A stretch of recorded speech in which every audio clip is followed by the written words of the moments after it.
Hello, this is Astro Breeze, and welcome you to our weekly podcast, the astrological weather, our transit update of the week.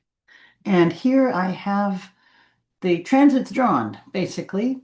I'm going to try to show it to you in a different way. We don't have a lot, but they're very important this week, kind of a odd tension.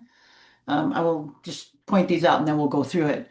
But the pink one, that's a cross, is an opposition, and we are coming into the full moon, which is the sun and the moon opposing, of course. You can see that's almost there. Today's Tuesday. It'll become exact tomorrow on Wednesday, the 29th. But also you'll see that there's two other planets involved here. If we look at the sun on the top of the chart, we can see that Jupiter just passed the sun. We see the sun at 5 degrees Leo and Jupiter at 6 degrees Leo. So over the last couple days, Jupiter is what they call in the heart of the sun. It's cazimi when it means it's conjunct the sun and we can't see it. The sun's rays are so bright that you can't see that planet. So it is right there, and it's like the largeness. Jupiter, everything Jupiter touches is it enhances. It makes bigger. It is enthusiastic. It's larger than life. It wants to promote things. It wants um, it wants some big things, big ideas. Expansion to be noticed. And it in Leo, it puts more attention on the self. Look at me. I want to shine.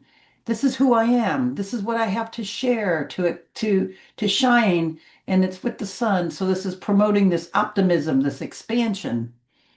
On the other side, we have the moon, which is getting closer to its conjunction with Pluto, and then it will pose both of them. So the moon is more emotional. It's more um, subjective. It's thinking about, or it's focused on inward more, but then it's right there by Pluto, which is transformation, and it's kind of like death, rebirth.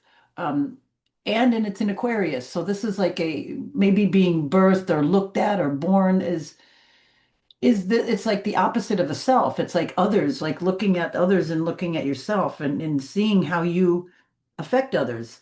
If I'm talking to somebody and they're falling asleep, am I boring them? Should I just keep talking or should I change the subject? If somebody is yelling at me and I'm not reacting, um, is that not paying attention to them, or is it not giving into their, who they are, and um, allowing their whatever their moods are to overwhelm and swamp you? So this is the back and forth kind of a thing that we're going to be looking at with this information is like how do I project? How can I see myself through others? How can I notice how I am and how I'm growing and what I need to shine through the lens of that Aquarian, um, with the moon and Pluto? Use that to spotlight yourself and how do I say it nicely? Clean up areas that need to clean up. It's like edging, the putting the tape down before you paint a line, so it doesn't bleed out into the other area, and if it does, you got to go back over that. Some of those types of refinements, looking at yourself, not criticizing and seeing what you're doing wrong, but how can you make it better? Again, if it's um, like something again like paint bleeding into another piece of paint, it's like, well, that has to be done right. That line has to be, smooth. It can't be jagged and mushing into the other side. It doesn't look clean. That part of myself needs to be recognized. And it's this deep transformation like that Pluto. It's the transformative stuff. It's the ability to look at things intensely, deeply, bringing out what needs to be brought out. And by the moon, I mean, it's uncomfortable. It's like it's looking at stuff squarely and making that decisive factor. It's keeping the over expansion and over optimism in check from the sun and Jupiter. It's good. You have to be confident, but we don't want to um, not work on parts of ourselves that we need to trim or prune. But yet we also want to pay attention to parts that we need to grow that we've been limiting. It works both ways. What parts have you been pushing down? Um, about yourself that need to shine, what parts need to come up and be brought out and validated and go, wow, you were right. Wow, you are cool. Wow, what you did say does make sense. That is that kind of a polarity and it's intense. I'll go into a little bit more when I actually get there in a couple days here going through the charts. But we also have a Venus square Mars, and we can see if they're both today at 20 degrees. I'm going to start with this one right here. It's going to show it to you. Then we'll go. I'll get rid of this and we'll move past it. But anyway, we have their mutable signs. Venus and Mars. They're the classic lovers, but they're uncomfortable with something. There's some things that just aren't right.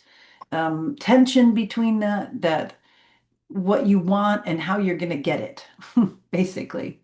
And then we have the one with Mercury and Saturn coming up. We can see Mercury here is at 17, and then Saturn is at 14, and they will be they're square. We have that involved too. So let's get rid of this and look, and then we'll get more directly. Okay.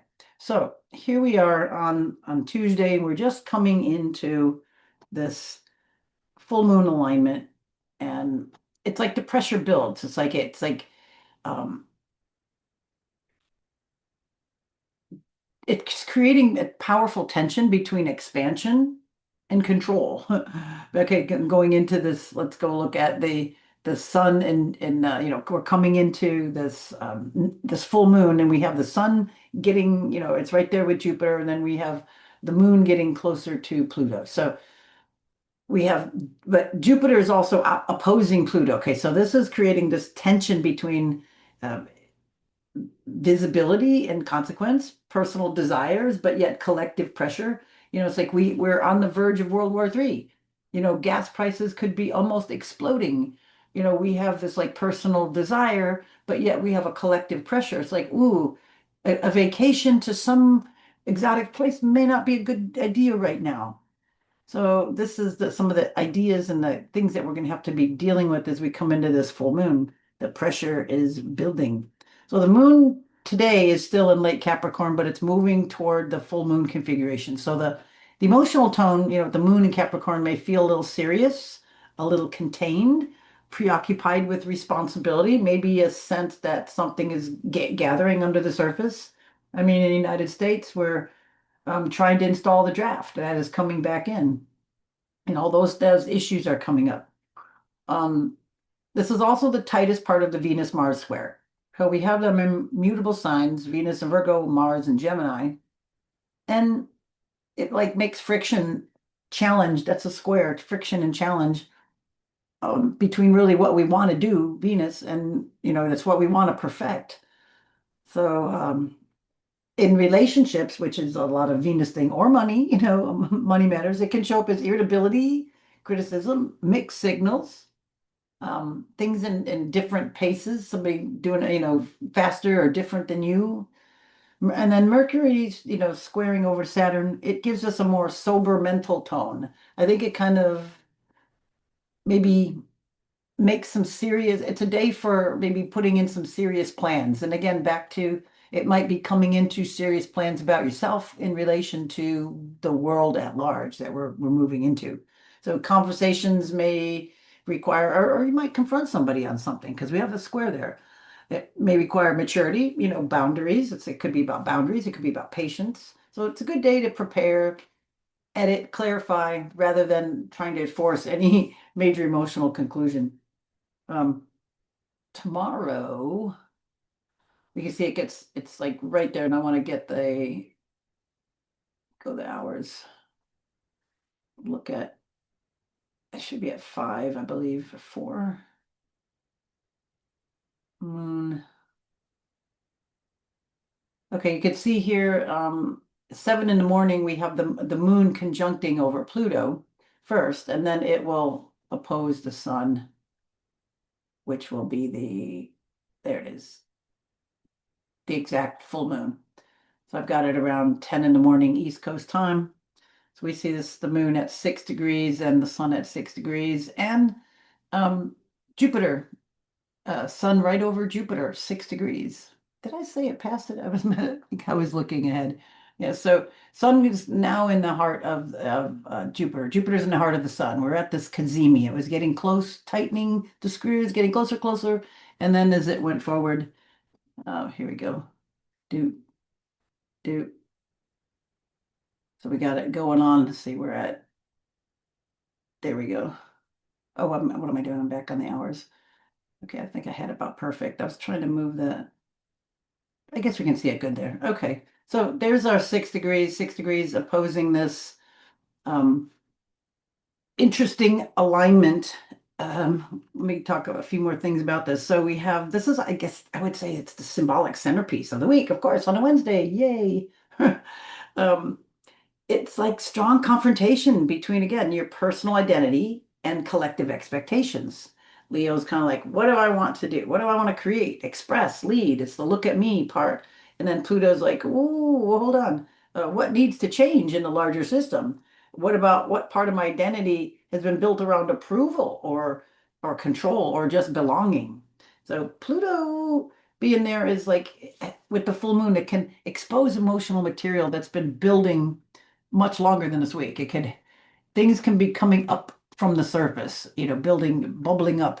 It could be sudden realizations, maybe about power or intimacy, maybe group dynamics, maybe leadership, or kind of the cost of like suppressing your true inner creative voice.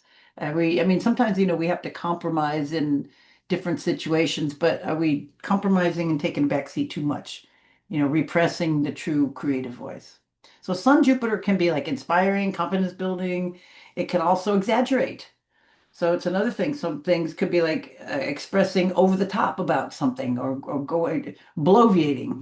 My favorite word with Jupiter and then the sun or excessive Jupiter. So we could get lots of bloviations happening. So Pluto's kind of there. It's like making sure that the growth is genuine rather than a performance. Because that Leo 9 energy can be pompous and over the top. So it's a potent day for revelations and not necessarily for any impulsive decisions. The full moon, you might have to just take that in. It could also really trigger some intense world events. This is just there's a lot of world leaders with pronounced Leo um, signatures in their chart. I think we went over this in a couple of things the last few times, and definitely in the financial one. But Putin, Zelensky, Trump, Taiwan's leader, another one in the EU. A lot of important players right now have this activated. So it could be very interesting watching the how this some of these things might roll out. And then in the future, with things triggering these degrees, as because now we have the lunar nodes. It's not showing it here because this is showing there's the true node and the mean node. The nodes are really just places where the sun, the moon hits the ecliptic plane. Um, but this back in they kind of go a little bit back, a little bit forward. They're sort of a wobble. So it's an average, and then when it'll be next month when it actually moves in for good into the next signs. But we're going to have emphasis again on this axis. So this Leo Aquarius axis, you see the nodes here, they move backwards through the signs. So it's this one, the mean is showing it at, the south node, which looks like the horseshoe, and well, they both look like horseshoes. One's upside down and one is right side up. But the south node is where we're comfortable. It's where we're coming from. But it moves backward and it will gobble up themes that need to go and change. And the north node is the other side where we're moving toward. Whereas the yearning to move forward into new territory, but yet it's uncomfortable. And sometimes we flip back or resort to where we're comfortable, this old patterns on this side. But anyway, this axis, we can see it's like right at 0 or 1 degree, and it's going to go to 0 and it's going to go 29 of the signs before it. Now, this is significant because it takes 18 and a half years for the moon nodes to go all the way back around. So every 18 and a half years, we have a return, of them. And they take a year and a half to go through each sign. So this year, they're changing. It's going to be next month exactly. So it'll be 2026 through like March 2028. Now, the thing is to look back 18 and a half years ago to like 2007 and 2009, because they were in the same place. What was going on in your life that year? This might be worth looking at. 2007 to 2008. Look at what was going on. They were in the same place. So they're in this, they would be in the same place in your chart. There would be instigating the houses. Let's pretend this is a person we're looking at instead of a day. This person would have them in the 11th and the fifth house. And I'm just using it right here just to show you. So you would look at where they're at in your chart and you can see what axis they're activating. So this person would have the fifth, 11th. This would be an identity, thing with them, their personal identity against the others. This axis would be identified. So wherever they're at in your chart now, that's going to be resonating that. So look back um, between 2007 and 2009, see what's going on in your life. And then the one before that, 18 and a half years before that was 1989 and 1990. Same placement. So those of you that are old enough that have had two returns of those, that again with similar themes, it can give you similar themes of that axis in your life, whatever's being stimulated. And if history doesn't repeat, it at least rhymes. So this is a good thing to see where themes are going to be coming up again in your life. All right, Wednesday, full moon, then we're going to go into Thursday, and we can see what I want to point out. Yeah, okay. I already showed you that. So Thursday is kind of like the aftershock into integration. So it carries the emotional aftershock of the full moon. The moon begins to move away from Pluto. You can see here it's separated now. Pluto's, slow, and the moon's already a day later, 18, it's like 12 degrees away. So it begins to move away from that toward Pisces. So it may intensify that intensity that may be in the air can soften a little bit, but the sensitivity might increase because it's Pisces. Pisces is very sensitive. So we still may be processing what became clear on Wednesday. Depends on what you have in your chart or what might be a world event affecting all of us. So we can still be processing what becomes clear on Wednesday. Um, so the most useful response really is to kind of resist the urge to immediately explain everything or turn one revelation into a permanent verdict. Be like, well, that happened, so now this is blah blah. So just kind of let it sit a bit.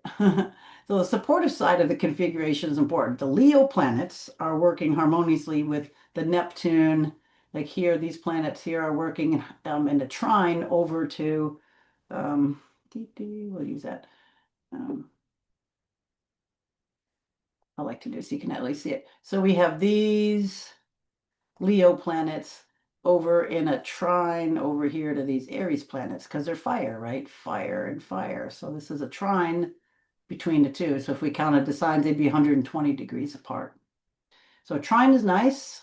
Whoops, let's get rid of that. Trine's nice. Um, it's interesting. We have again the sun and Jupiter, the big ego, the big over the top, and then we have Saturn though. It's going to bring kind of the voice of reason, but yet we got the dreamy side of Neptune involved in it. So it's a bit of interesting. So we have all of those, but then we also have a nice little thing over from Uranus in Gemini. It's making a half of a trine or a sextile. So it gives the week maybe more imagination, maybe intuition, creative insight, the possibility of seeing a new path where old structures maybe become too restrictive. And I think a lot of these political events happening are definitely making us break out of our normalcy bias and to definitely see a new path where the old structures become way too restrictive. I mean, just looking at people in the body politic that we have, it's like, in my opinion, just a lot of I'll put it nicely, non-integrous folks. And I think that reality is really hitting the fan and making people wake up to a lot of these things. So it's like after the breakthrough, we got to give our psyche kind of time to catch up. And then by the time Friday comes along, Moon has moved into Pisces, but now we got another little entanglement because it goes over the North Node in Pisces. So we have a little interesting sensitivity with that. It can't be totally sensitive because then as soon as it's like hitting that area, it makes a square with Gemini. I mean, Uranus and Gemini. So it can feel emotionally porous or slightly unpredictable. Our intuition may be strong because of the a Pisces effect, but it can also be a distraction, like overstimulation or uncertainty. A little bit of agitation there with that square. So a conversation, a message, maybe unexpected information could shift the our emotional feelings or the atmosphere quickly. That Moon Uranus contact, it's brief, but a square can be useful when we need to break out of old emotional loop. It may not feel comfortable, but it can interrupt a stale pattern. And sometimes, the stale, boring pattern needs to change.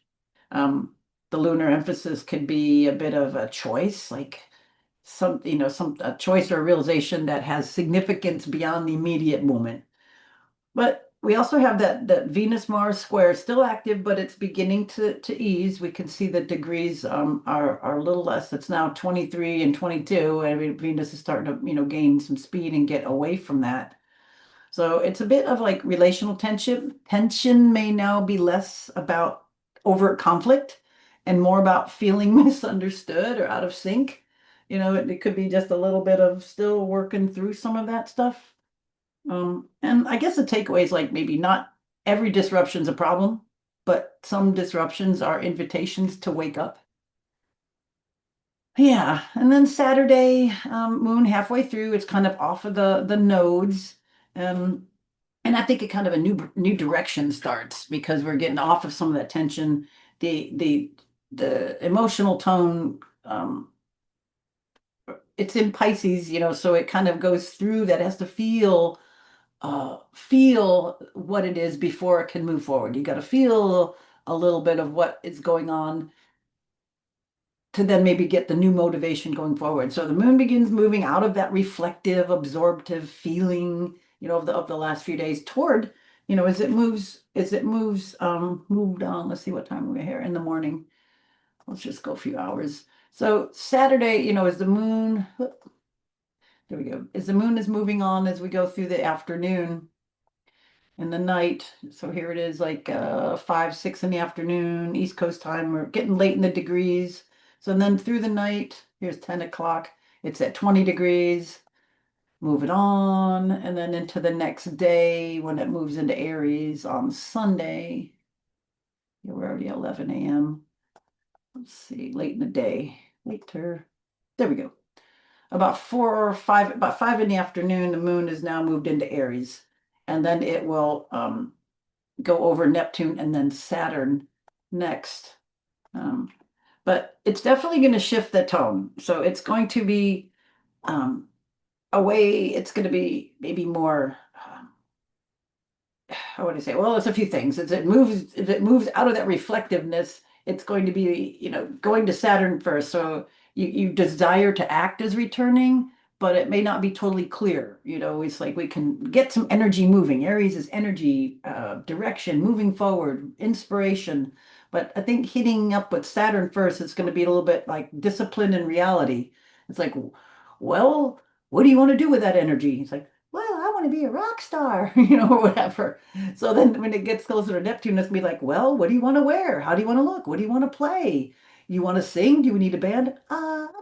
I just want to be a rock star. It's like, well, you got to have a little plan here, girly, So Neptune asks for a little bit of imagination with it and trust and maybe the willingness to move forward into something that's not totally visible. It's like, okay, let's do it. But at least pick a main instrument and a song.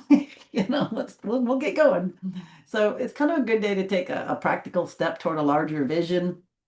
Maybe less helpful to demand a complete 5-year plan. It doesn't have to be totally, Saturn will just be happy with a few steps. It may not have to be totally thought out, but at least get going in the right direction. And then the Neptunian imagination and creativity um, will help paint in the vision, will help paint in the structure.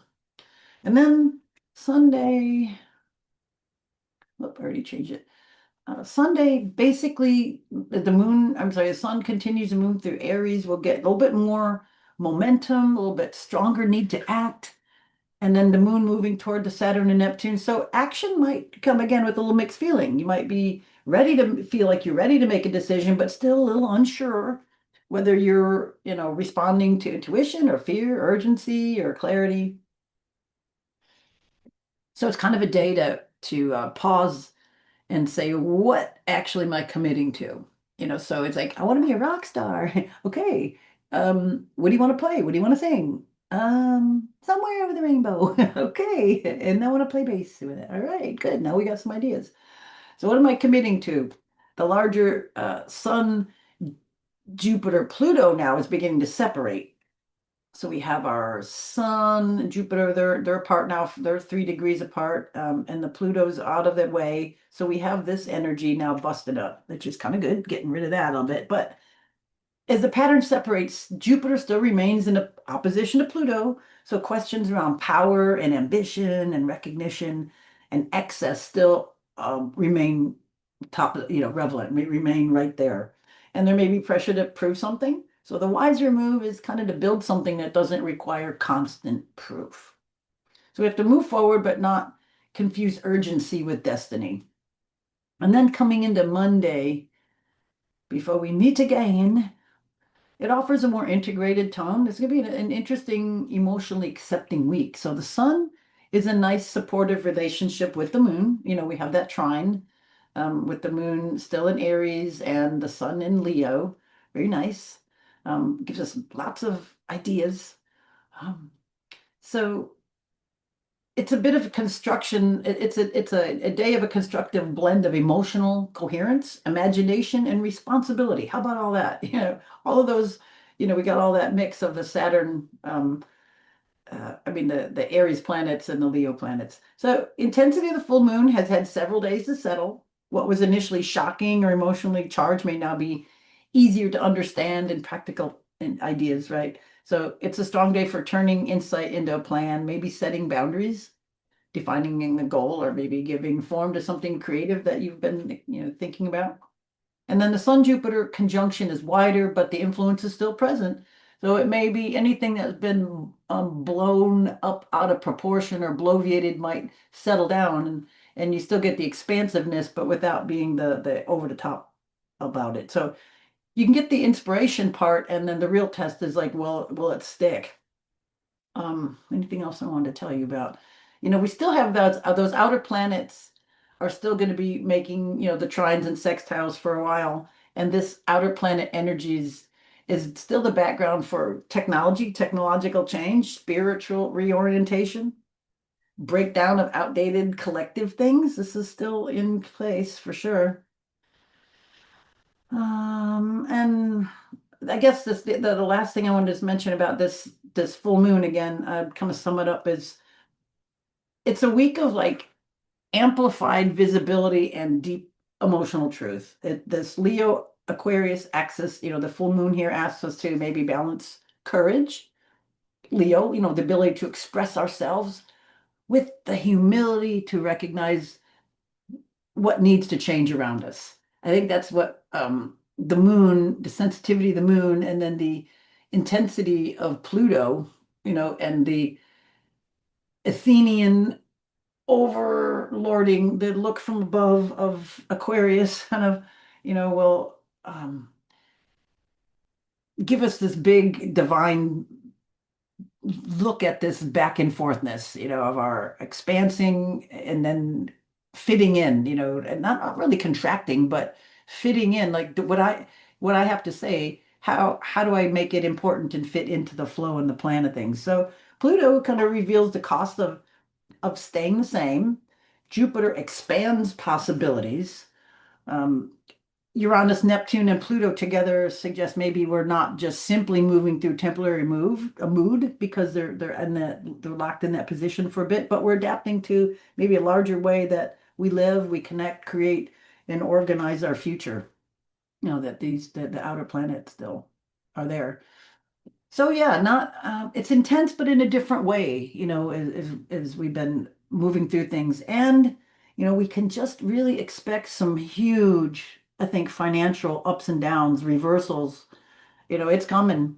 And it's just ripe.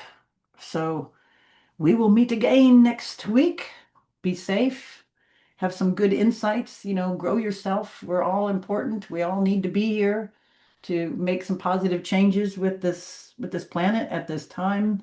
Hold things in the light, and I think we can all move, toward a better future, especially with that thought in mind.